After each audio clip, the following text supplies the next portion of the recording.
Okay, we are ready to get started. So once again, this webinar is using technology to minimize risk and avoid compliance pitfalls. I'm going to be leading the call. I'm Jim Cusable, the Director of Sales for your IT group, and I have with me as presenters Aaron Weiss, who is with Forensic Recovery, and Robert Serra from Clearview CCTV. They're going to be giving you some insight from their sides of the industry on physical and on-site, on-premise security, where we'll talk a little bit about identity theft and some of the technology. So first of all, below each slide, you're going to see our phone number, my email address, and our website. So if you have any questions after the call, feel free to use those. We're also going to give you some additional contact information. So let's get started. First of all, we wanted to talk about what is identity theft. Identity theft is the theft of customer information or proprietary information. For instance, a thief can take over the control of your account. So if they get your username and password, that can be to bank accounts or to social media that you can, I think, see the problems that could arise there. You could actually lose money through your bank accounts, or you could lose the control of the information that is posted to social media accounts, which could damage your business reputation. So just a couple of examples there. They can also take over your business credit cards or data breach, which can also involve the loss of customer data, which can be expensive just in the fact that you have to notify every customer that you've had a data breach. So we'll get into that. The next slide is going to show the number of incidents. We just wanted to talk a little bit about the statistics so you can see that it's not really a joke. It's pretty serious, and Florida is #1 in the U.S. So it's pretty serious. It should be taken seriously if you have a business in Florida or if you operate in Florida, just personal accounts or bank accounts. There were 70,000 incidents in 2012, which was #1 in the U.S. #2 was Georgia, which had half the number of incidents. So you can see the frequency of identity theft just in the state alone, and that was a couple of years ago, and it continues to rise. If you look at this slide, you can see some of the consequences of when a business is compromised. You get confusion, the loss of business. Your credit can be damaged, which can contribute to the loss of the ability to purchase property or purchase assets or even just operate on a day-to-day basis. A company is legally obligated to notify all of their victims. As a matter of fact, I have in my hand a letter that I got today from one of my creditors notifying the data breach of one of their vendors. So not only do you as a business owner have to notify your clients if you have a data breach, you have to notify them if your vendors have a data breach. So it's very important. You can see there's 12.6 million identity fraud victims, and 1 in 4 people becomes a victim of identity fraud. So it's very important that you protect yourself. And you can see that 63% of cyber attacks are aimed at small business. It's not necessarily aimed at large corporate enterprise or at individuals, but at small business owners. So it's very important that even especially as a small business, that you protect yourself. You can see here the cost is staggering. Typically, the identity theft is ongoing for over 18 months before anyone even sees that it happened, and typically it's $188,000 per breach. I think Aaron was discussing with me previously that the banks are now siding, or the courts are siding with the banks. Aaron, did you have insight into that? Yes, I actually wanted to also add to what you were saying about the targeting of small businesses. I know a group of hackers who had been targeting for several years the POS systems, so the point-of-sale systems in restaurants, specifically in small mom-and-pop pizza joints. They found a niche where security and IT technology was not a focus, and they began, as a group, targeting this specific area. So law firms, a lot of healthcare providers as well are being targeted. As far as the the banking fraud, I've definitely worked on a few cases alongside banks and alongside companies or individuals, and the expectation of the courts is that you're doing what is reasonable to protect against identity theft and data breaches. And one example, recently, or sometime last year, a federal court in Mississippi ruled against an escrow company who had $440,000 that they claimed to have lost as a result of fraudulent wire transfers. And the court's decision came down to the escrow company not doing their part in participating in certain security features that the bank had and protecting their computer systems. So you have to do your part. You can't ignore and expect that the larger corporations are going to pay your way. Yeah, that's great. Thanks, Aaron. It's really important that you realize that the court is going to side with the bank. The bank's not going to protect you from this type of fraud. You've got to do your part and make sure you've got anti-malware on your systems, that you're using a strong password and those types of things. And then, yeah, you're going to be protected as long as you're doing your part, but if you're not, the bank's not necessarily going to save you from fraud. So it's important to know. Thanks, Aaron. Moving on, this is a pretty scary statistic we came across while putting this webinar together, that 60% of companies that experience data loss, they don't reopen. So after the 18 months of ongoing fraud, all of a sudden it's discovered and the steps have to be taken, and that typically causes a bankruptcy and an end to the business. So that's how important it is with that statistic in mind, and that will probably increase. We don't usually see these numbers get better. They usually get worse. So that's just one that we came across. Typically what thieves are looking for is, when they come after you, is usernames and passwords, employment numbers such as your social security number or your EIN for your business. They're looking for PIN numbers to your ATM, to your credit cards, and then even to some of your sites.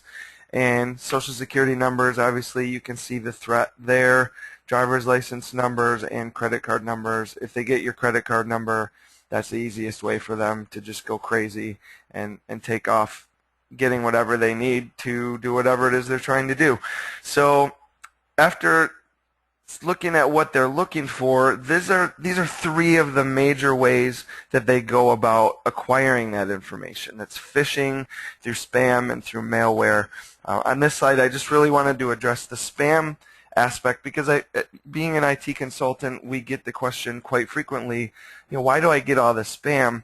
Well, spam is a billion-dollar industry, a multi-billion-dollar industry. Offshore, the U.S. can't regulate those servers and how they act. So if you get an email saying you won the British lottery or whatever and give us a social security number, we'll deposit in your account, that's because people actually do that.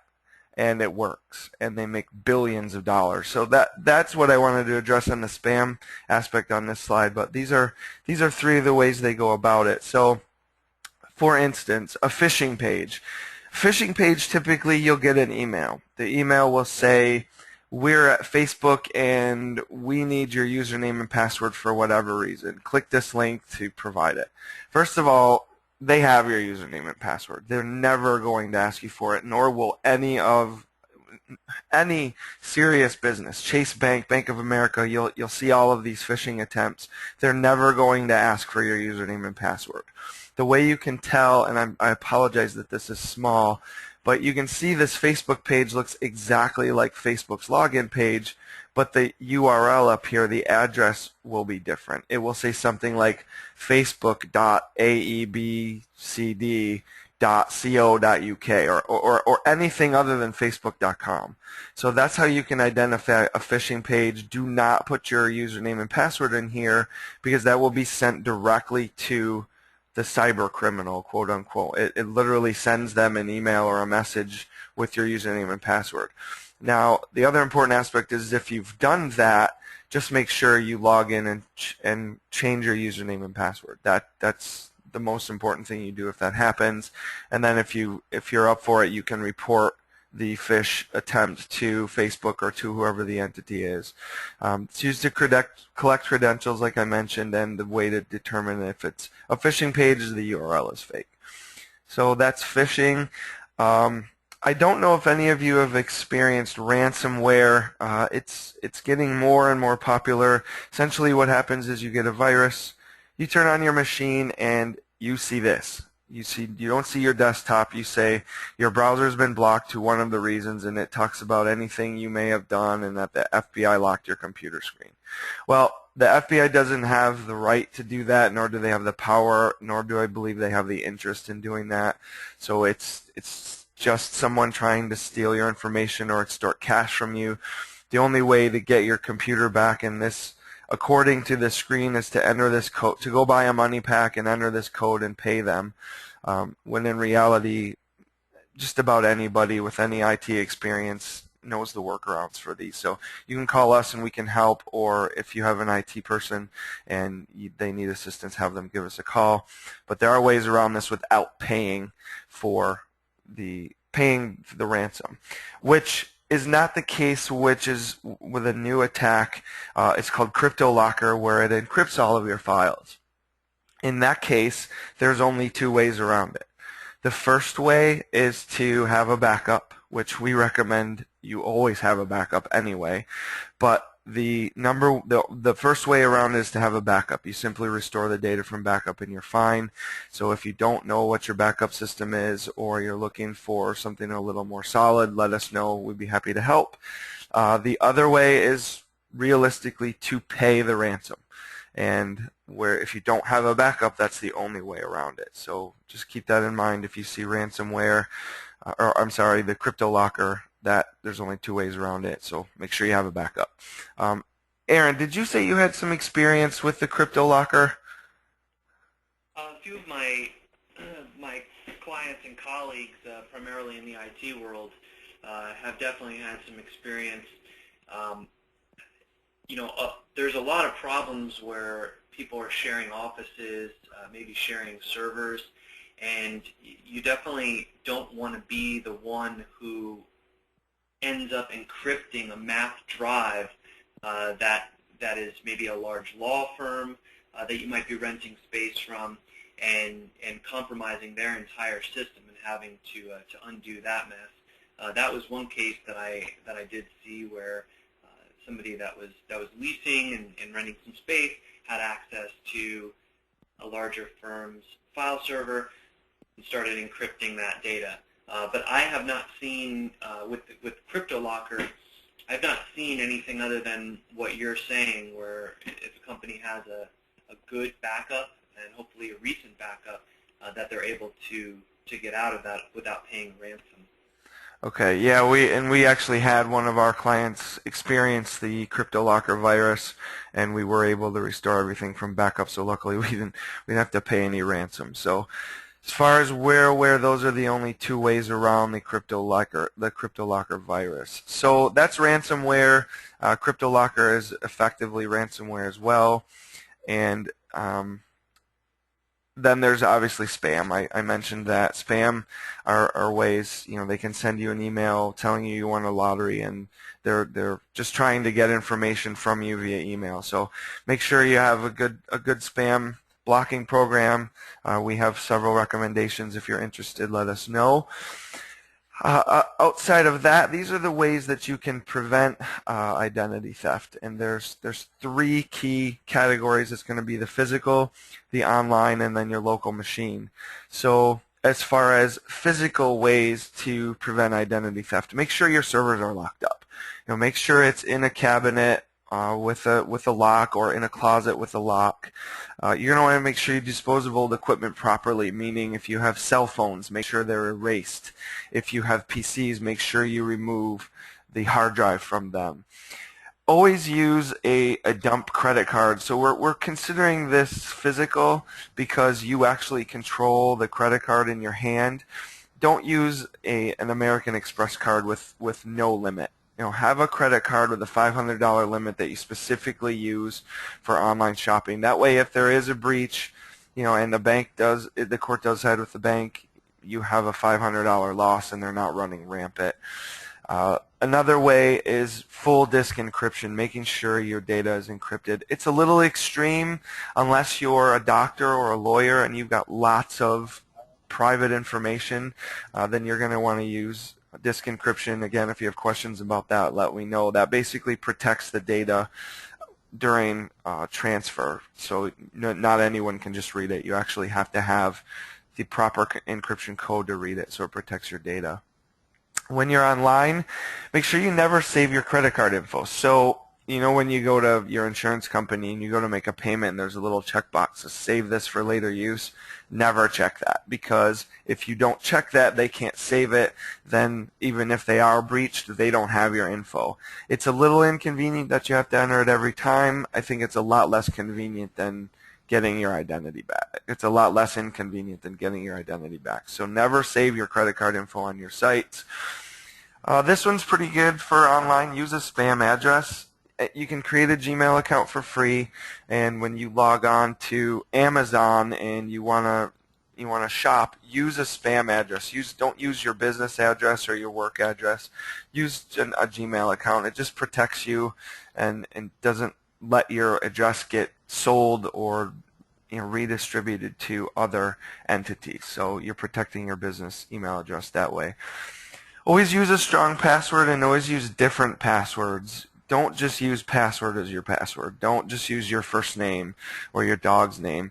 And then try to add symbols and digits as well, which makes it harder for what's called a brute force attack. That's actually a computer program that just goes through a list of passwords until it gets lucky.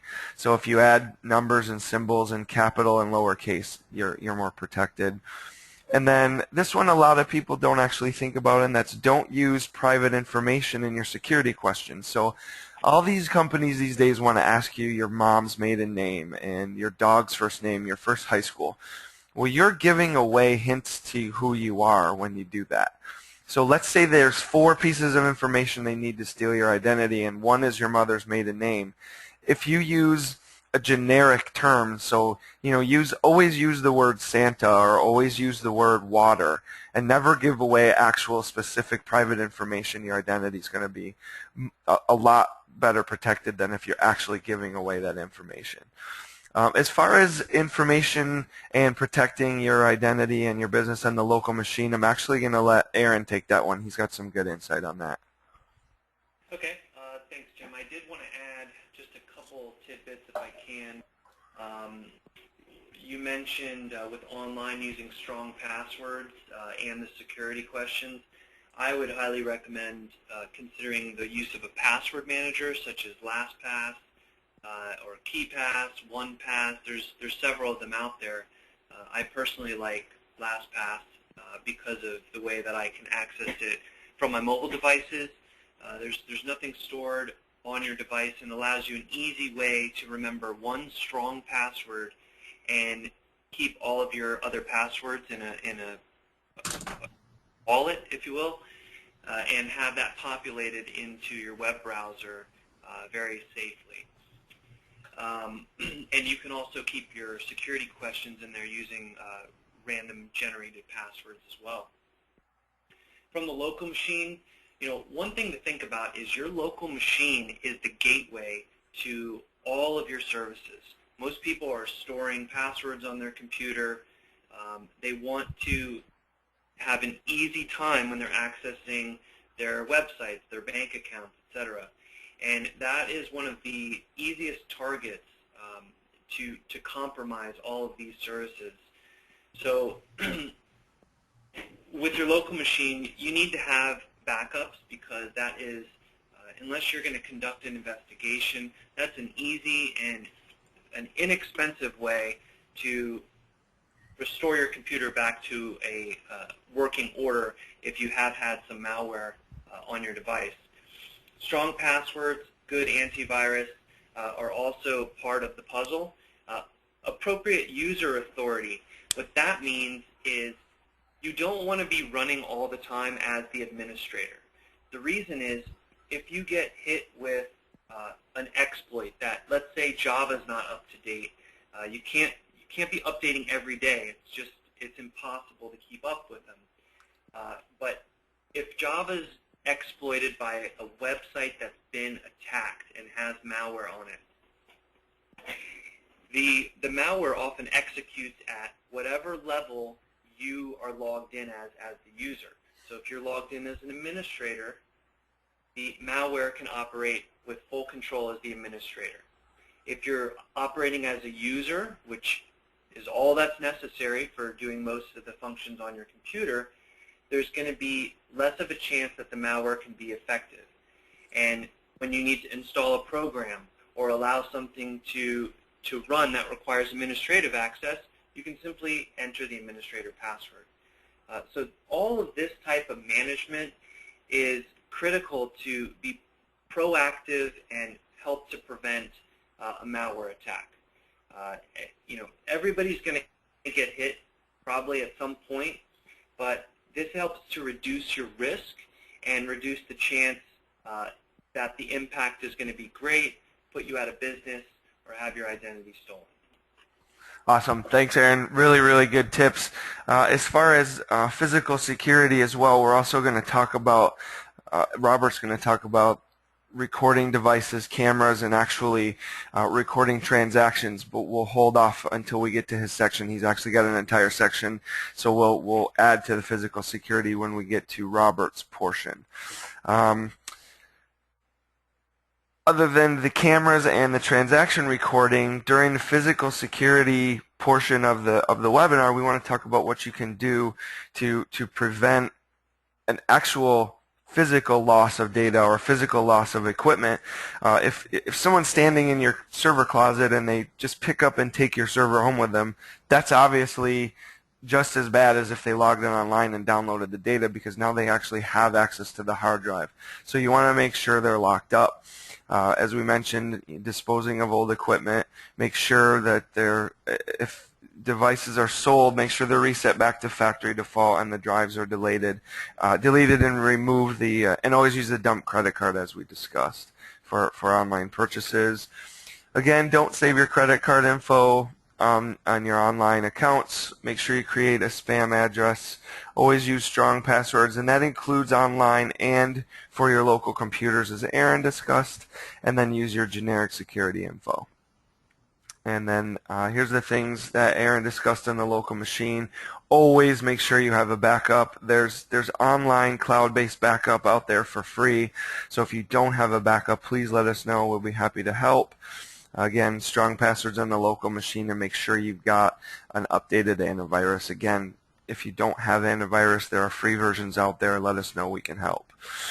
From here, I'm going to hand it over to Aaron. He's going to talk a little bit about data breach and a little bit about compliance issues as well. It's all yours, Aaron. Thanks, Jim. I'm not going to get heavy into compliance. I'm not an expert on all things that are compliance. But what I do end up, my involvement typically would be somebody that has a compliance program, or they fall under some legal statutes or other guidelines that they need to protect data for. We become involved when they've had a breach or a potential breach and need to evaluate whether or not they need to disclose this data, the scope of the breach, how widespread it is, and also to help contain this. So I'm going to talk at a very high level in just some of these compliance names, such as HIPAA that you see on the screen. They may or may not apply to you, but many organizations have some kind of legal obligation with regard to data breach. And I focused in on Florida since that's primarily where most of our clients are located. So the HIPAA security rule is definitely a hot item right now. The government's giving a lot of money for people that say they're following their meaningful use practice and conducting risk analysis, and they have a good hold on their technology, and assets are included in their network and where their data is. Okay, as an overview, the HIPAA security rule is looking at patient health records mostly in the electronic format, and there is some notification requirements. If there is a breach, you have to disclose the data breach to individuals, and if there are 500 or more residents of the state that are affected, you must report to a prominent media outlet. And what ends up happening, as you can see here, this was taken off of the HHS website. You can go and access and look up your own state if you're not in Florida. But these are some of the recent postings. You can see they're all over 500 individuals, and these are dental offices, hospitals, healthcare systems. There are insurance companies, and there's also business associates. Okay, so if you're providing services to healthcare organizations, you may fall under some of these guidelines and be the subject of an audit, a government audit related to HIPAA security. Okay, so you can go to the next slide, Jim. PCI DSS is related to the storage and the transactions related to credit card processing. Most companies either have to do some type of compliance related to PCI DSS, or they're paying a monthly fee to their processor for basically not doing it, depending on your size. So with this standard, it's not a law, but it is an agreement that you have with the credit card vendors, and it's an agreement that you have a sustainable program that manages and protects this credit card information that's transmitted on your network. And if you have a data breach, or you have improper asset management, meaning you're not managing the computers and devices on your network properly, this can violate the contract. There can be fines, primarily embarrassment, or you can have your merchant account terminated, which I've seen before, and you're not allowed to take credit cards anymore. Next slide. Something else that's impacting us in Florida as well is that our governor has just signed in some new data breach notification laws. And while I am not an attorney, from what I can see and what I've read, these are some of the most forward and broad requirements of any of the other states. Okay, so Florida is very serious about the data breach issues and having to perform notifications. So Florida is one of the few states which actually identifies just the unauthorized access to personal information as opposed to it actually being stolen. So there's a big difference between somebody coming in and stealing your data as compared to somebody having unauthorized access. Okay, that can be something that's accidental, not necessarily a thief coming in. Okay, and this can trigger the notification requirement. There's many other issues related to these data breach notification laws. The theme of these three slides is that there are compliance issues that you may be falling under or you may wish to in the future, as well as the broad data breach notification laws that are enacted in nearly every state. So these are issues that you do not want to be on the bad side of, because the government and the larger the credit card companies, the HIPAA enforcement, they are very serious about this, and they will come after you. And I did, let's see, I had one other. Oh, that was it. Okay, great. Thanks, Aaron. We're going to move on to physical and on-premise security with Robert Serra from CCTV. Robert, go ahead. Well, hello and welcome to Minimizing Customer ID Theft Risk. Approximately about 15 million U.S. residents have their identities used fraudulently each year, with financial losses totaling upwards of about $50 billion. Many of these thefts occur usually at a storefront. So for those of you who have a bar, a restaurant, or a retail store, this is typically where the customer ID theft hits.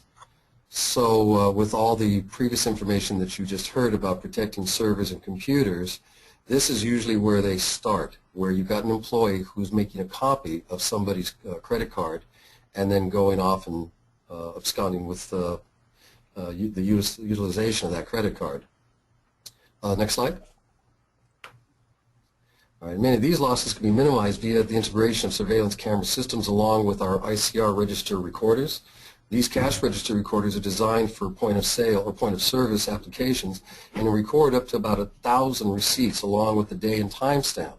So what that means in plain English, for those of you who have a cash register and you really want to start monitoring what's happening, classic example is a bar where the bartender may be serving top shelf liquor but only charging house because they're friends of his. With this kind of reinforcement of video and ICR smart boxes, you're actually recording every transaction that happens through that cash register along with a video backup of the person and with our timestamp that also gives you the time and day of when that happened. What you want to look for are systems that are going to make this easy for that to happen for you. So you're going to look for a surveillance or security company or an IT installer that can utilize probably the existing cabling that's in your location or in your new location, have them wire for that. Next slide. This is to give you a kind of an example of how that looks. So for those of you that may want to consider something like this to protect from customer ID theft, what you see here is like a cash register up there in the top right-hand corner, how that ties to the ticket printer, the receipt printer, how the video camera ties to all of that component, and then off to a recorder.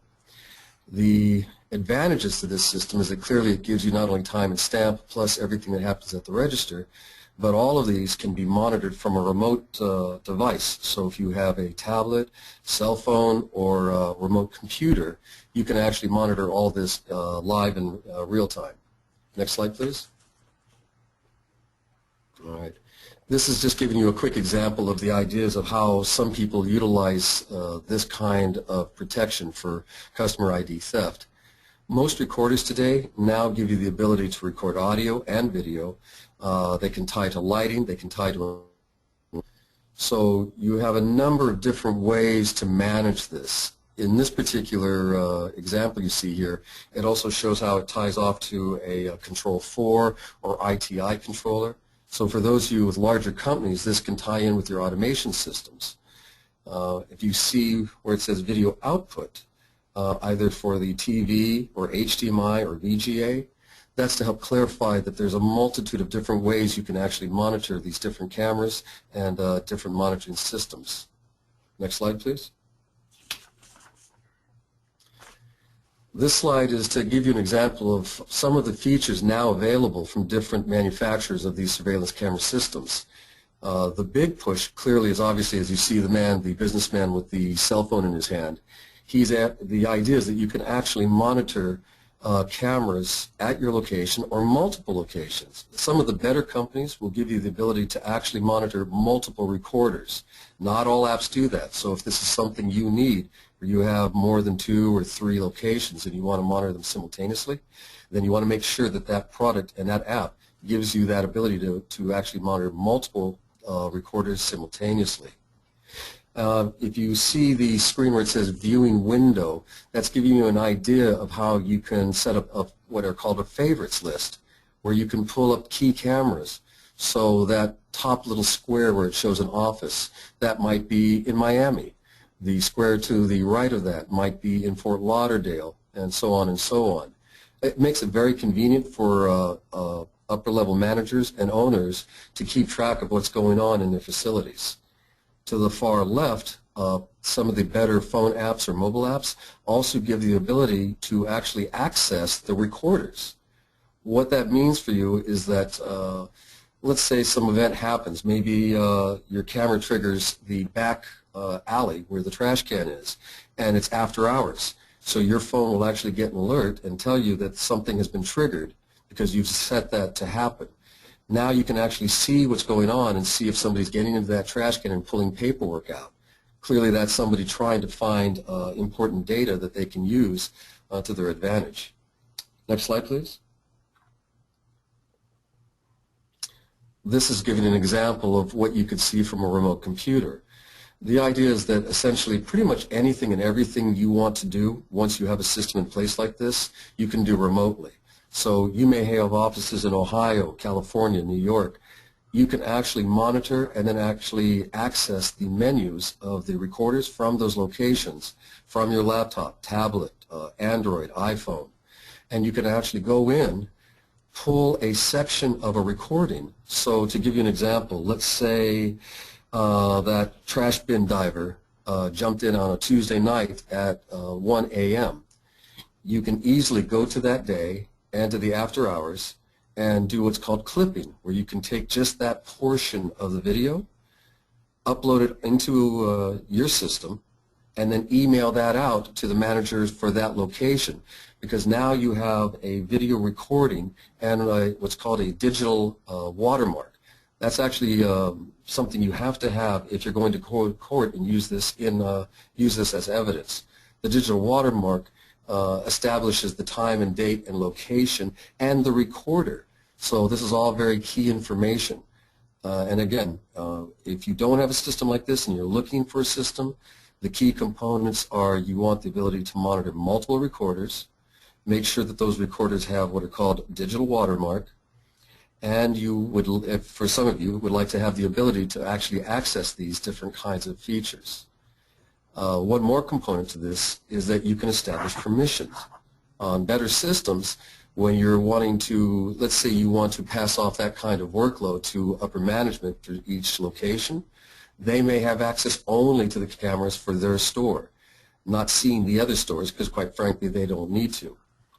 So again, that would be called a permissions feature that you would find on the better mobile apps for the surveillance camera systems.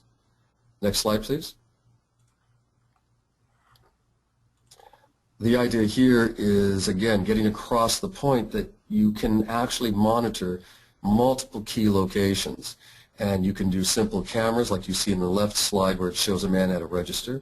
Or you can also integrate this device called an ICR smart box, where it actually does a text overlay in the recording and locks down the purchases, locks down the day and time, and with the video portion of it you can see the actual person.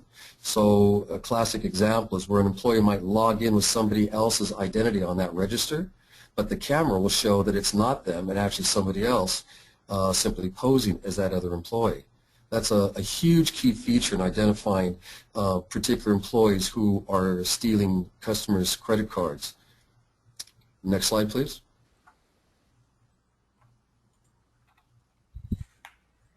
And to wrap up, if this is something you feel you would like to integrate into your business, then absolutely check with your IT consultant to see if they do that kind of work, because they really are the first guy you want to go to. They understand internet protocols, and all of this, since it runs through the internet, they are clearly the best people to install and manage these systems.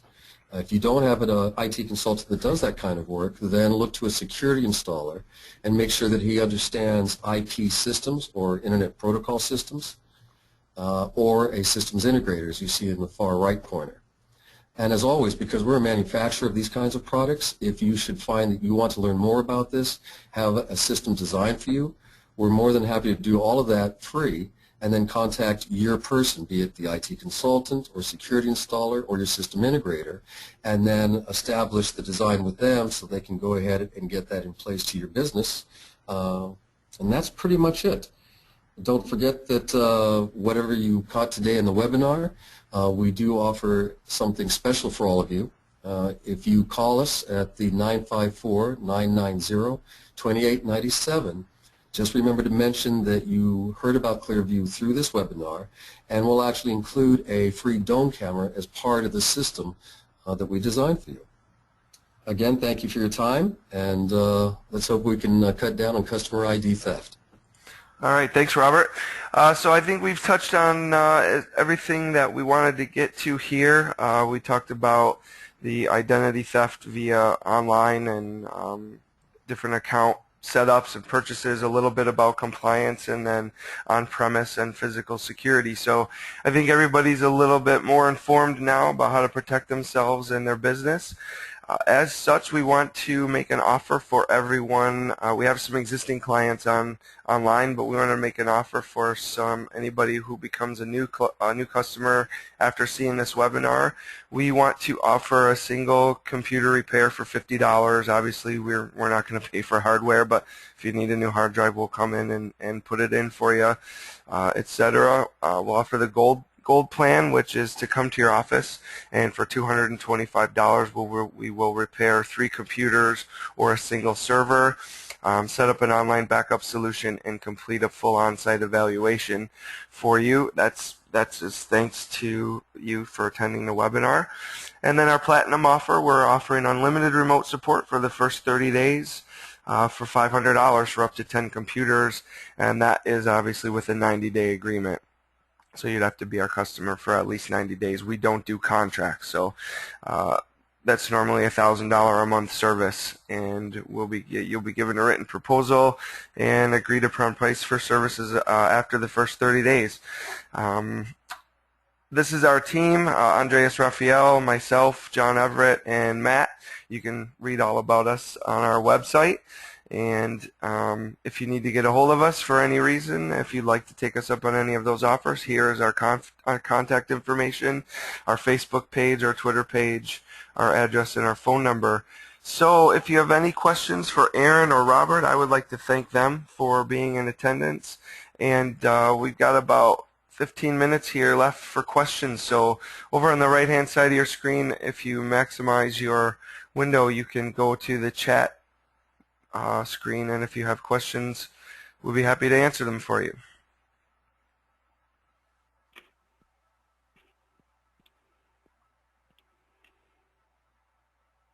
Jim, while we're waiting for a question, I did want to point out, we talked about phishing and spam, and there is a great website that SonicWall, which is now owned by Dell, puts on. It's sonicwall.com/FURL/phishing, and maybe you can post the URL. But it allows the user to go through a test, which shows some potential phishing emails, and you can see how good you are at detecting whether they're legitimate or not. Excellent. Thanks, Aaron. That's good. I will try to distribute that after the webinar to the attendees. So it doesn't look like we have any questions. So again, I want to thank everyone for attending our webinar. Our contact information is on the screen. Feel free to let me know if you have any questions for myself or Aaron or Robert. You also have Robert's contact information. Robert, Aaron, thank you guys so much for being a part of this webinar. And I think we're done. Thanks, Jim. Thanks, Robert. Okay, guys, have a great afternoon. Thank you, guys. Take care. Okay, thanks, Robert.